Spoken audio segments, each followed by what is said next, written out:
私はね、憎いのよ。あんたが。Thanks. 光栄ね。私もよ。ジョージのために築いた未来だった。You built this future for someone who's already dead? それをあんたにかすめ取られるなんて。ルドルフの娘に奪われるなんて。私は悔しい。Cool story, bro. 子も残せず財産すらも奪われるなんて、それが私には許せない。だったら財産全部お布施にでもしちゃえば。お百度踏んでた宗教系の連中はどうしたのよ。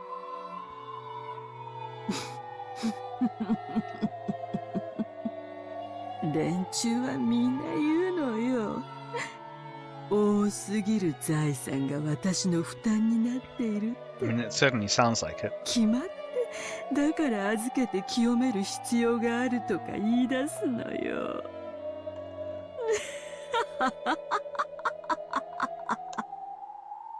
それで思いついたのよ。寄付はやめたわ。For a time, Ever had searched for the founders of several strange and new religious cults, perhaps seeking peace in her heart.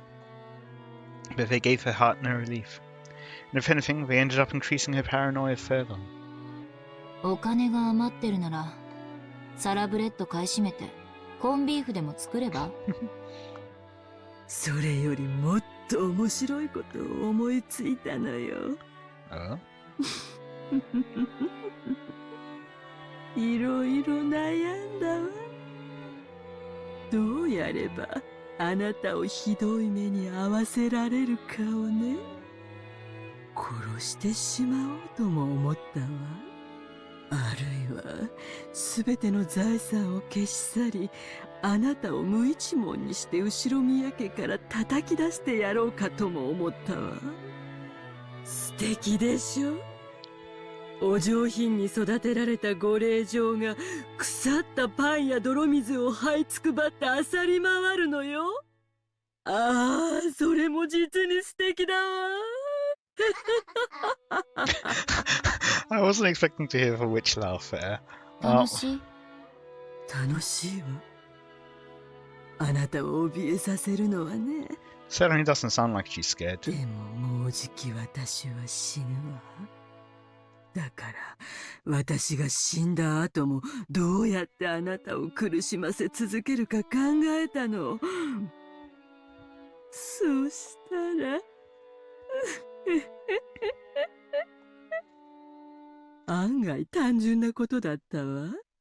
それをあなたに話したくて呼んだのよ。Is she going to talk about always forget his name. Genji? Nanjo's death. That one's Genji. That one's Goda. Right. そろそろ中間近いんだけど手短にね。あなたにすべての財産を相続することにしたわ。へえ。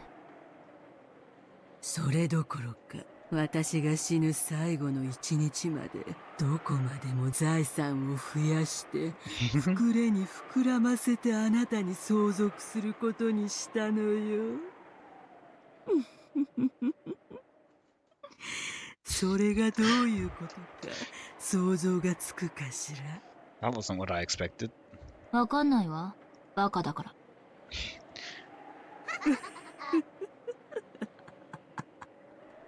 そうよね。わかんないでしょうね。楽しみにしてなさいよ。本当に楽しいわよ。お金持ちは。毎日日本中の妖怪が朝から晩まで遊びに来るわよ。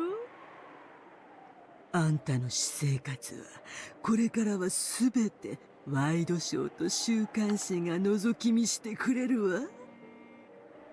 何をしてもしなくてもマスコミは必ず私を批判する。施せばブルジョワだと叩かれ、渋れば主戦度だと罵られる。ああ、本当に素敵な毎日よ。I mean, it certainly sounds like Anja doesn't care at all. そんな日々に若くて先の長いあなたをぜひ招待してあげようと思いついたの。本当に素敵でしょ。あんたのしてきたことに対する世間の正当な評価でしょ。そうね、そうでしょうね。いいわ、好きなだけ私を罵るといいわ。そしてその評価をあなたが背負うのよ。製品が善人、金持ちは死ねというのが日本の文化。あんたはやがて何をしてもしなくても日本中から妬みと恨みの象徴に祭り上げられていく。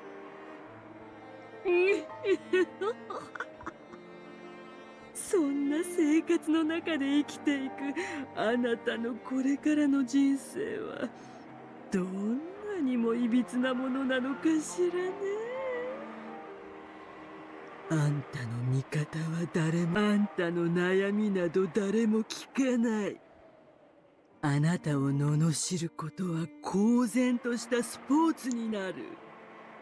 そしてそれを誰も止めない。ああ、エンジェル。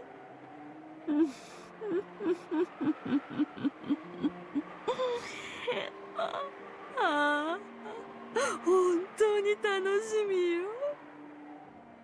あんたはどんな人生を送ってどう終えるのかしら。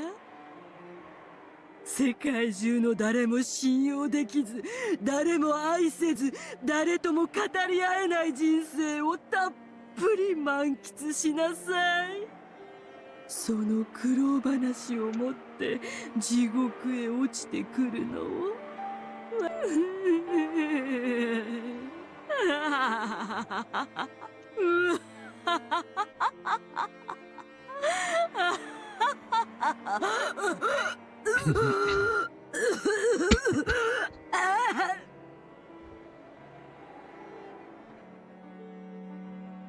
Her insane laughter turned into a painful cough.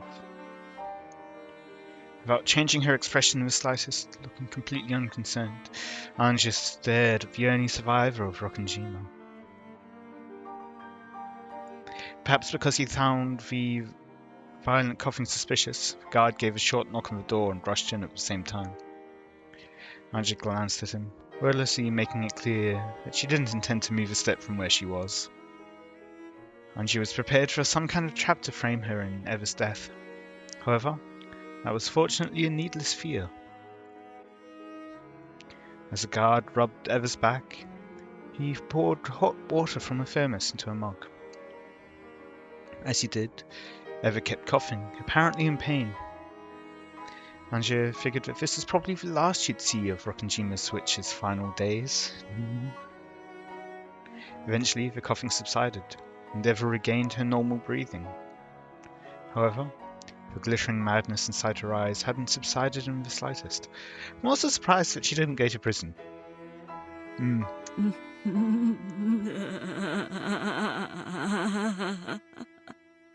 あの呪われた莫大な黄金と後ろ三宅投手の家督、そして黄金の魔女ベアトリーチェの名を今こそあなたに譲るわ。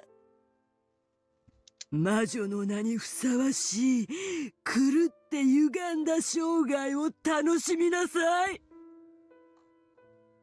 そんなのいらないわ。それより教えて。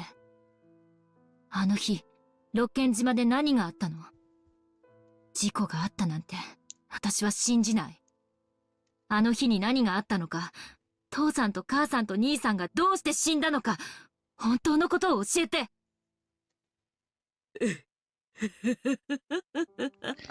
Are you going to seek confession? ああ、それが一番の嫌がらせよね。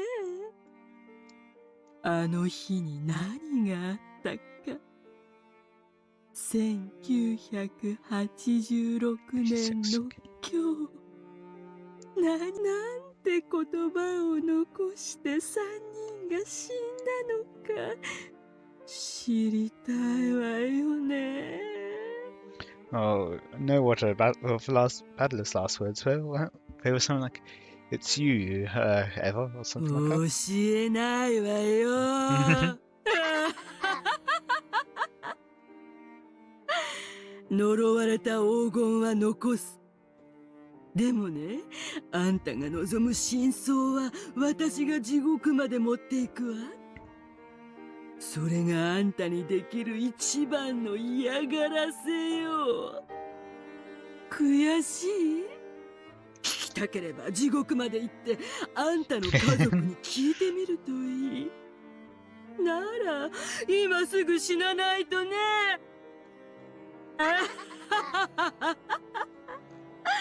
今すぐへそでも噛んで死んじゃえば。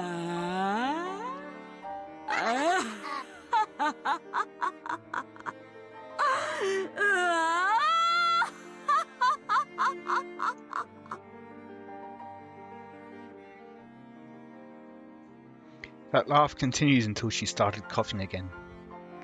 And that cough did not subside until she started moaning and going into convulsions.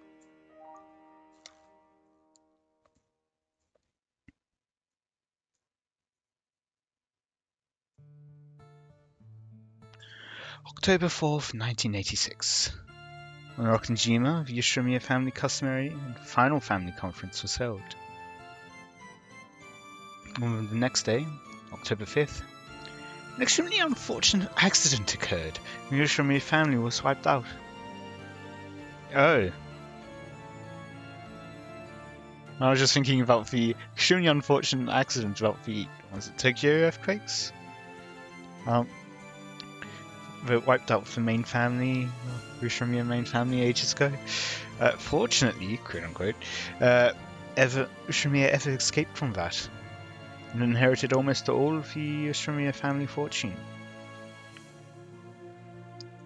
However, due to many turbulent rumors surrounding the Yoshimiya family and the way Eva acted afterwards, and her unnatural actions at the time of the unfortunate accident, the public was in an uproar over whether this might have been a conspiracy to get all the inheritance for herself.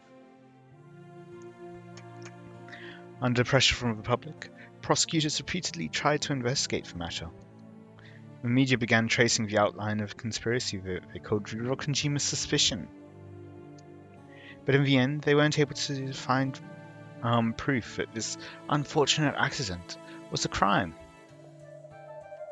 However, because the media continued to give the impression that Rokkenjima's suspicion was a conspiracy of Eva's, public opinion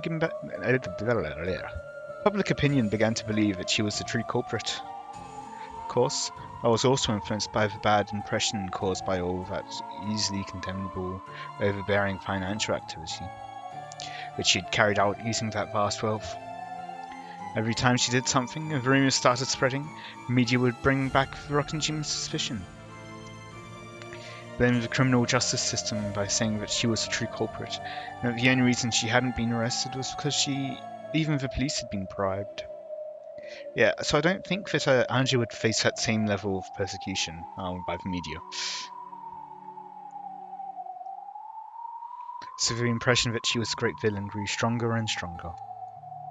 Her heart eventually degenerated, and ironically began to transfigure her into the kind of human that the public expected. By now, Eva had no one she could trust, and no family. After her beloved husband passed away, the talk shows occasionally mentioned his company, saying that it was run recklessly while criticizing and disgracing its former accomplishments. Even her beloved son, George, was dramatized as the stereotypical rich, lazy son that the public expected, and no one even wanted to know what a simple and honest character he had possessed. As to how much all of this hurt Eva and ran her to her ruin, no one cared. The public was only interested out of curiosity about how a super rich, evil woman who killed her whole family lived to pitiful later years. So that happened more and more.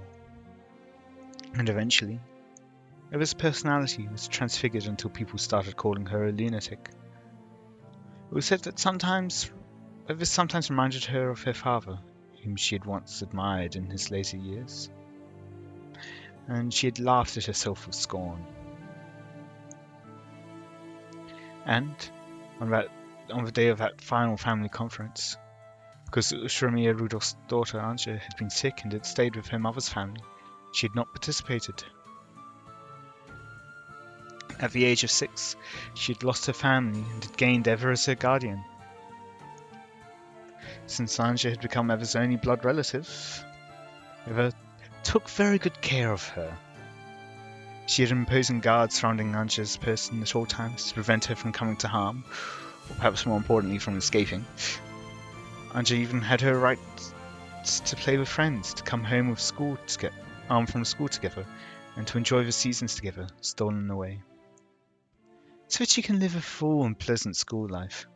Eva had sent Anja to an elegant boarding school that took care of her every need, completely isolating her from the world. She didn't even know the popular songs that girls her age might hum. She was never given a chance to enjoy window shopping with her friends, or stuffing her mouth with crepes, much less an encounter with a member of the opposite sex to make her heart throb. Anja did not have a single friend. If anybody carelessly acted friendly with Anja, they would be scolded by the guards or else the teachers. All of them were strictly ordered not to let us shabby humans approach the daughter of the esteemed Shromiya family.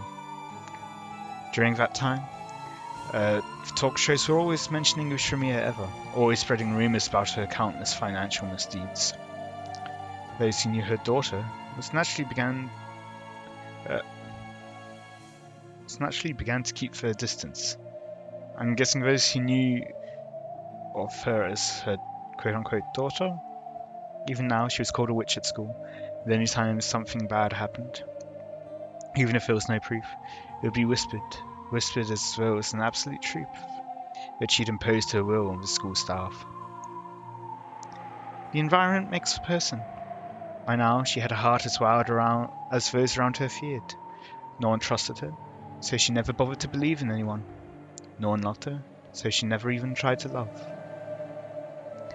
And whenever caught an incurable illness on top of all of this, it was whispered that this too was a conspiracy, and this time Anja was set up as the mastermind. Everyone whispered that the daughters of witches are witches too. Even the talk shows and weekly magazines whispered that. So Anja too accepted it as though it was obviously true. Therefore, since she already believed that she was a witch, when she heard that the name of the Golden Witch was being turned over to her, she only felt like saying, "You only figured this out now, or that out now?" However, she was at least sure of one thing. This title of witch that she had inherited would definitely never be inherited by anyone else. She would be the last head of the Shromiya family, the last lonely Golden Witch. Thunder? Boom. No? Oh, okay. Ooh. And she could be seen on the roof of a skyscraper, compared to the winds of the world that had been beaten down upon her until now. This strong cold wind was warm and pleasant. Below her lay a beautiful nighttime scene, with a dazzling river of red and white lights. It was supposed to be clear out that night, so there really should have been countless stars stretching out over the sky. However, the light from the ground was too bright, so you couldn't see them at all. And she couldn't help but think that what she truly sought must lie in that unseen starlight. The world of reality below her looked so far away from here. She could imagine that this place was the closest to the world she really should be in. There was only one thing that Anja cursed. Why had she not been able to go to that family conference on that day 12 years ago? Even though, if she had gone, it would probably have been impossible for her to stay with her family forever. Lately, she'd been dreaming about her family, over and over again.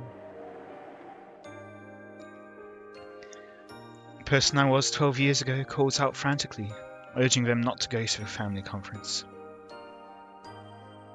But both Dad and Mum are too far away, and my hand won't reach them. Battle-Onisan always loved me a lot, and he'd always pat my head. But even though it looks like that hand's about to touch me, even though it does not reach, for some reason, I started having that dream over and over. Every time I had the same dream, I uselessly tried to stretch out my hand even more forcefully, over and over and over. Even if only Battle-Onisan had lived, then perhaps we'd at least be able to support each other in my cold and lonely reality. But his hand never reaches me. Even if I climb to the roof of this tall building, I'm so far away from all of them. A mysterious girl appears in my dreams and urges me. She urges me to find the truth of what happened 12 years ago. 父さんたちにあの日何があったのかを知ることができたなら帰ってきてくれるの。せめて誰かが。These new witch powers. There was no way that anyone would answer that question for her. I get it. In this world, I have no family or friends. So, let's go. Let's go home. To where my family is. She is standing on top of a tall building. I've been wondering about this from the start. From the start, I just figured it'd been on the outer side of a fence. The scenery below her eyes was distant, beautiful, and so fantastical that it actually didn't give rise to fear. I was also, from the very start of the scene, wondering, maybe she's been pushed and this is just an explanation they're giving us. The scenery below her eyes was distant, beautiful. Read that already. If I look down, I'll surely be swallowed up by the world hall below. So I looked up, because I wanted to be taken to the world above, the world where my family was. Who cares about Vast World? Who cares about cursed gold? Who cares about the Golden Witch Beatrice? What I really want, even a mountain of gold couldn't get me. What I need for that is to take a single step forward. Just that little bit of courage. This is giving me multiple, what's it called? Nasuverse. Is it Nasuverse? Yeah, Nasuverse vibes. From, like, blue, glass moon under crimson air to, the Karano Kukai, one. You know, if you've read or watched that series, the serial suicides, floating versus flying. But at that moment, I definitely heard a voice. It was a voice I knew. A voice that had called to me in my dreams for so long. Oh? Interesting. Before my eyes, in other words, in midair above that jet black nighttime scenery, there was the figure of a girl I'd seen in my dreams. She spoke again with the same voice I'd heard in those dreams. あなたの助けが必要なの。私の助け？誰が？あなたの家族がよ。あなたの家族は永遠に12年前の今日から明日に閉じ込められているわ。それを救えば私の家族は帰ってくるの？ When I asked the question I had most wanted to, the girl cruelly stopped talking and hung her head. それは約束できないの。敵は黄金の魔女ベアトリーチェ。強大な相手よ。私には太刀打ちできない。でも同じ黄金の魔女ならなんとかなるかもしれない。Oh, that's good. 何の話かわからないわ。1986年のベアトリーチェに太刀打ちできるのは1998年の最後のベアトリーチェだけ。つまりあなたよ、エンジェベアトリーチェ。 Interesting. 12年前の魔女が私の家族を奪ったの。そう、あなたの仇にあたる。あなたに常に孤独な未来を強いる元凶よ。私の家族の仇。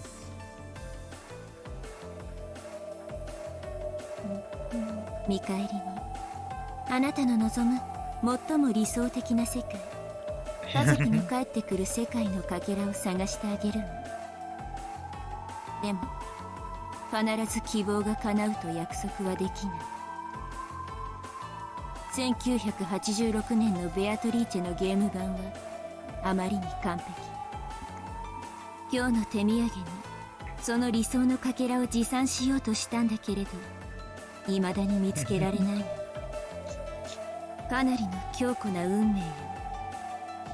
ラムダデルタと戦った時以来の。何を言ってるのかわからない。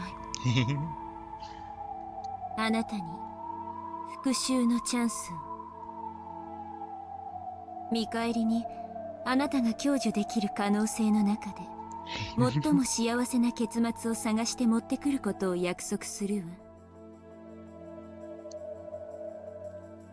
復讐、徒労になるかもしれない。仮に復讐を成し遂げられたとしても家族が帰ってくる絶対の保証はない。奇跡的確率でせいぜい一人を連れ戻せるかどうかよ。And she understood the meaning of that dream. The dream where it seemed that, with just a little more stretching, her hand might be able to reach at least battle in Nisan. 奇跡的な確率でもそれはゼロよりは高いのよね。 1% くらい。あらゆる可能性の数値は結果の前に無力よ。だからその数字を私には語ることができない。でも私が何もしないよりは絶対にわずかの可能性がある。ええ、あなたが希望を捨てない限り。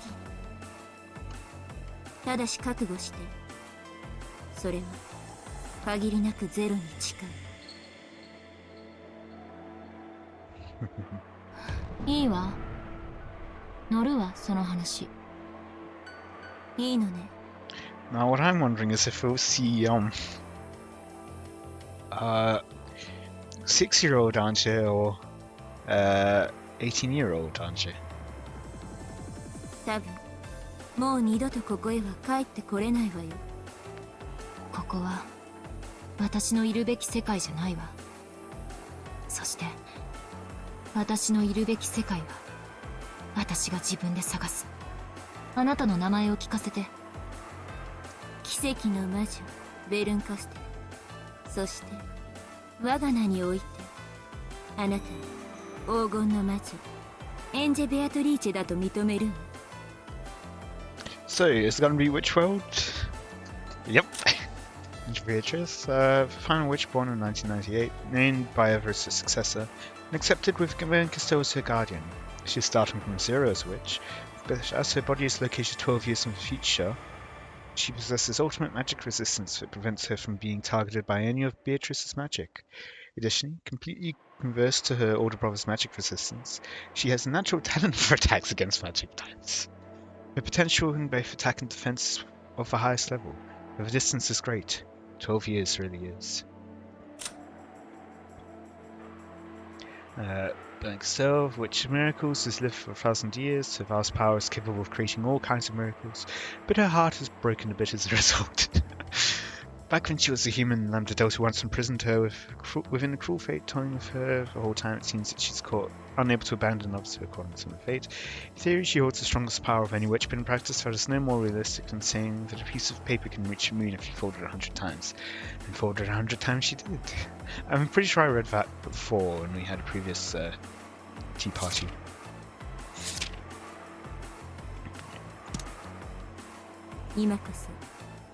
The instant she proclaimed that I was a witch, I felt dizzy, as though something inside me had changed drastically.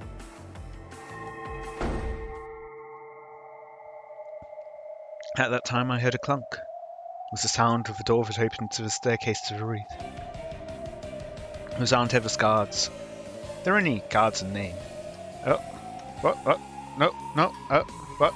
No, I didn't get to read. I mean, I read it, but... I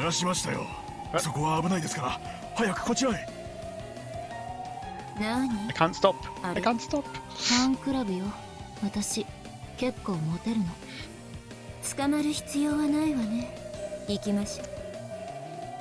I read it, but I didn't get to read it out loud. I mean, I can... stuff.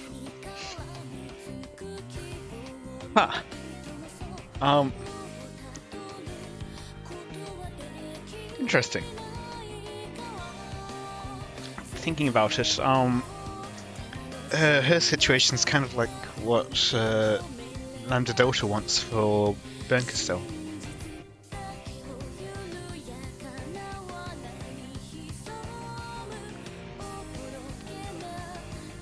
Rosa,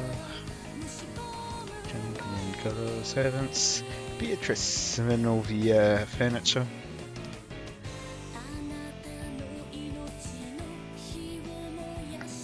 Ever Beatrice, still Lambda Delta.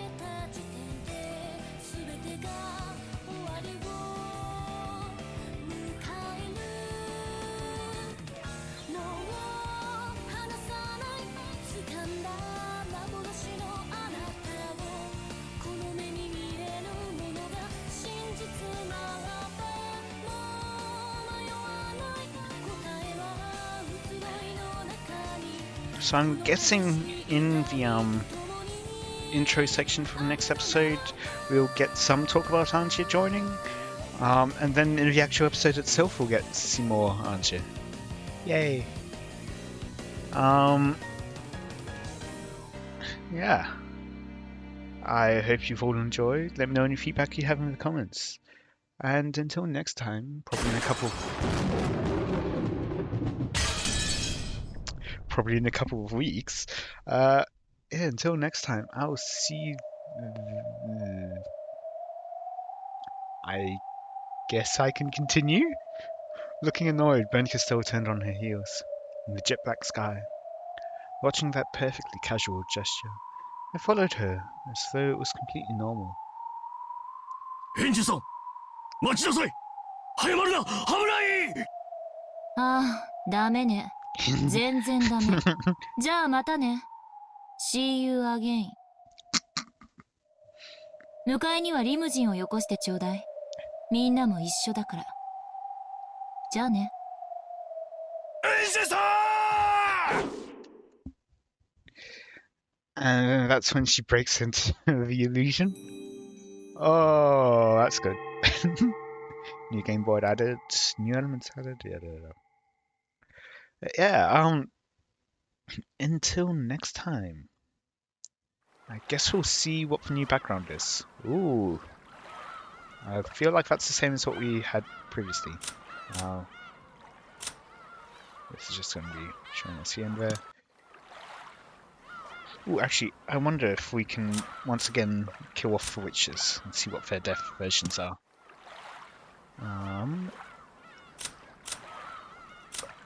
Episode 3. Like how we can execute that. Okay, so which side do we lose the execute? Yeah, we once again lose the execute button. Oh well.